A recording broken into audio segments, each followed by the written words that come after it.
Hello, my name is Troy Hall, and my report is on student-to-student sexual harassment. Sexual harassment is defined as discrimination and inappropriate behavior such as physical and emotional abuse and acts of violence. Until the 90s, student-to-student sexual harassment was taken very lightly. Most thought of it as boys being boys or how children play. It was thought of as a developmental process and there wasn't much harm.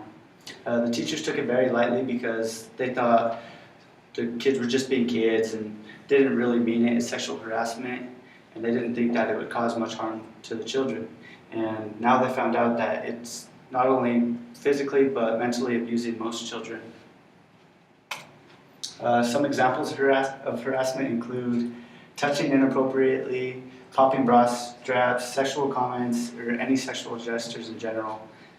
To this day, you see most kids in the hallways, they still make sexual gestures to the ladies as they walk through in the hallway, or their friends. They make inappropriate comments. They don't mean it as bad things sometimes, but it's just what some students do, and because most people don't enforce it, they think that it's okay and that they won't get in trouble for it, but they can actually get in a lot of trouble for what's going on. There are two types of sexual harassment. The first is quid pro quo, where the student convinces another student to do unwanted sexual favors in order to perform in a school activity or program. An example of this is if a captain of some football team or the president of an organization makes a lower classman do something sexually or run through campus naked or just do anything sexually that they think is a joke, which actually can do harm to the student, and it can cause a lot of physical and mental abuse to them. The second type is hostile environment. An intimidating, hostile, or threatening educational environment will be created due to excessive harassment. So this means that when a student's at school and somebody keeps constantly harassing them or making sexual comments, they're going to feel uncomfortable coming to school, and they're not going to want to constantly come to it every day, so they're going to make an excuse to get out of coming to school, or they're going to have to drop out or transfer schools, and that's not fair to the student that's not doing anything wrong, and they should be punished for it. Most student-to-student harassment does not involve extreme cases in the workplace. Most includes spreading sexual rumors, touching, pinching, and sexual comments. There's cases of high school students spreading fake sexual rumors, saying that they had sexual contact with another person when they really didn't, or just spreading things on Instagram or Facebook when it really didn't happen and it could really hurt a student. They usually don't result in assault or rape. This happens more in the workplace, but it can happen in the schools with students. It's just not as often. It seems playful for most, but they do not realize the seriousness of these actions. Because most cases are not extreme, they're not taken serious. They are labeled as the norm, or the actions were jokingly. The small actions can do as much damage to a person as an extreme case. There are two main laws against harassment, and they are Title VII from the Civil Rights Act of 1964 and Title IX from the Educational Amendments of 1972. Okay, in Title VII, in this law, the plaintiff is allowed to receive monetary damages for a hostile work environment. So that means if the work environment is hostile and they think that they've been sexually assaulted, they have the right to go and sue against the person assaulting them. And this really doesn't happen in student to student, but this law is for both educational purposes and for the workplace. This law outlaws employment discrimination on the basis of gender. So the same for the school. If a student's being judged based on their gender or their race, it's not allowed and the student can be punished for it. And most harassment charges that were overlooked now are defined as legal and harmful. So whenever teachers thought of as kids being kids, it's not really taken that way anymore. And if they see it happening, they should report it right away and not let it grow any further. The problem is that what is deemed as illegal and wrong in the workplace is being overlooked in the classroom. Most times whenever you see something happen in the workplace, somebody reports it and it's filed right away and there's something done about it. But in the classroom, most teachers do not report it right away, or they don't care to see it. And if another student sees it, they usually think it's just joking and they don't see the seriousness in it. So unless the student goes and reports it, it can go on for a long time. Title IX. This law was made to further clarify and give people production in education.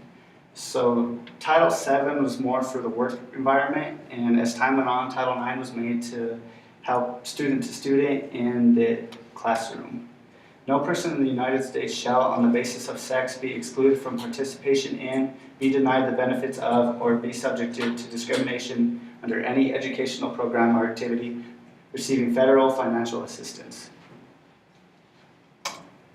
The harms of sexual harassment.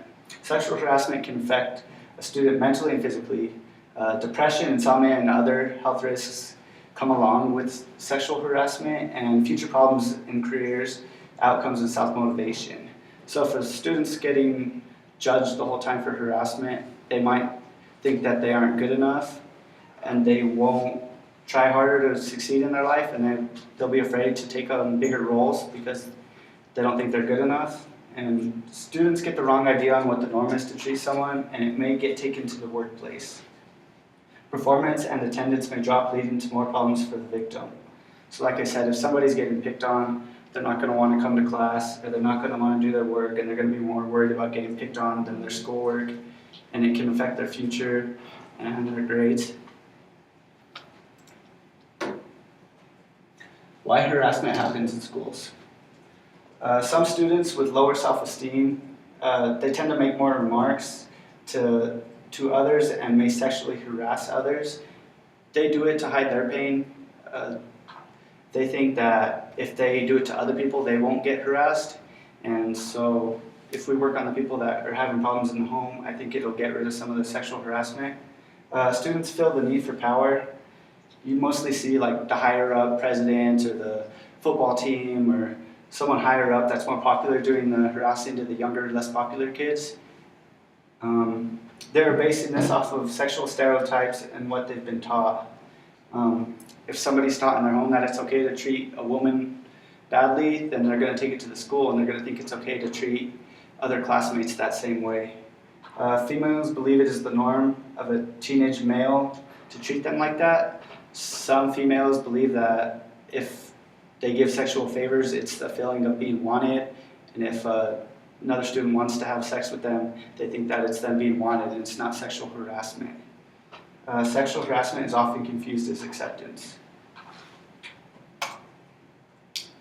One of the main cases used against student-to-student sexual harassment is Davis versus Monroe. A fifth grade student, LaShonda, was harassed by another student. So the mother sued the school, claiming it created an intimidating, hostile, offensive, and abusive environment.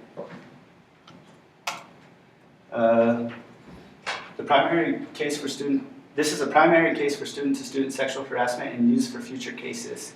The court devised a three-part test to see if the school should be held liable for sexual harassment. The school officials must have knowledge of the harassment. The offense must be so severe that it affects the student's educational opportunities, and the victim must prove that the school did not act appropriately and acted with deliberate indifference. Courts ruled that sexual harassment will be treated differently in schools than in the workplace. Children are still learning and do many things deemed inappropriate for adults, so you can't say some things are wrong and let children get away with other things, so teachers aren't going to take most things as serious as they do in the workplace still. The students have to tell the adults, unlike the workplace, and the faculty is not required to monitor the school environment. So if a student's getting picked on, they have to come to the teachers or the principals and tell them that there's something wrong.